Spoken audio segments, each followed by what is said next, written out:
I saw David Seymour today when there was a tweet where the recommendation said, maybe saying we were a single source, the single source of truth, wasn't helpful. That's what the report said.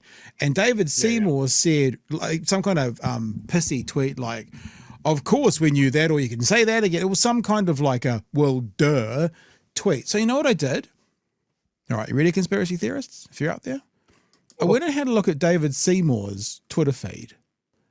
So Jacinda Ardern said that in March of 2020. What she said was, I've been watching for some days, and this is not unique to New Zealand, that in the midst of what is a global issue, you would expect there are a number of rumours that would circulate. I am present on social media. I see it myself. I cannot go around and individually dismiss every single rumour. I see it on social media, as tempted as I might be. So instead, I want to send a clear message to the New Zealand public. We will share with you the most up-to-date information daily. You can trust us as a source of that information. You can also trust the Director General of Health and the Ministry of Health for their information. Do feel free to visit any time to clarify any rumour you may hear.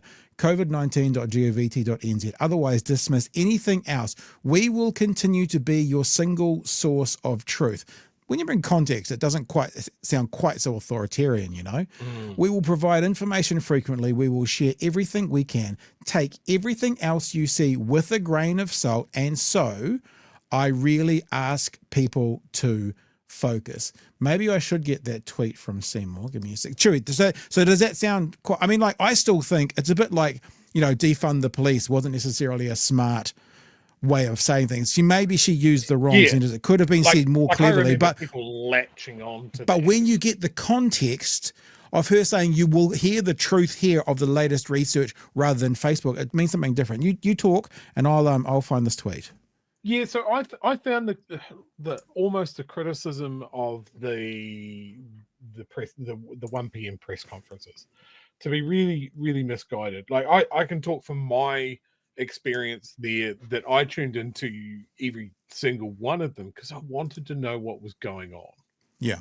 Like we were all at home. I wanted to know that the fact that we were all at home was making a difference, that those cases weren't climbing too fast, or that it was all having an effect. And it also, like, weirdly, it gave structure to a day.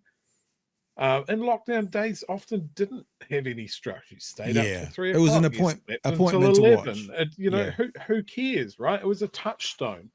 I remember seeing that statement where she said the statement you just read out, and I didn't take that as being authoritarian, or that nobody else's information was worthy of paying attention to, but the people on the anti-side of it absolutely zeroed in.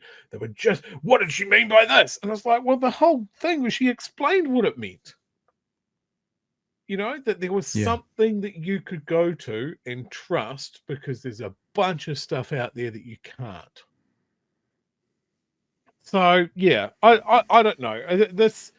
This commission, like with the release of this, I've kind of lost a little bit of faith. There was a lot of information in it, and it ultimately comes out to say we did a good job. Yeah, internationally, economically, from a healthcare position, there's a few things that maybe we could have done differently, and maybe there's something that we need to consider if we're in this situation again. So get your tinfoil hat out, because I have a great conspiracy theory for you, and it's based around the fact that, remember what we said last night? We said everybody in politics was on board. Now, March 2020 was the start of it, and I went, why would David Seymour say this today? The article is governments claim to be single source of truth during pandemic, quote unquote, unhelpful.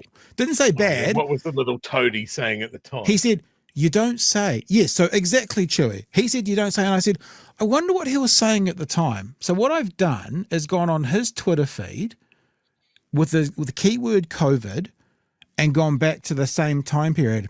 It looks to me, Chewy, that he has a COVID tweet on March 8th, and then a COVID tweet on April 15. That's 5 or 6 weeks later. And then a COVID tweet on May 28th, 6 weeks later. And then June 8th. It looks to me, from searching through his timeline for COVID, that the tweets he would have sent at that time have been expunged. There is you could not pay me enough to believe that through that time period, this minister or this member of parliament would not be sharing things. But remember, she said that on March 20th. He's got COVID tweets on March 8th, and then April 15, and then May 28th, and then June 8th. And remember, all the politicians were on board at the start. It appears to me, conspiracy theory, I went to the Wayback system and had a good look through, couldn't find it, that someone has been removing tweets from David Seymour's Twitter feed, because you're never going to pay me enough to believe that he was doing one tweet per 6 weeks in the most scary time of COVID. That's what I think.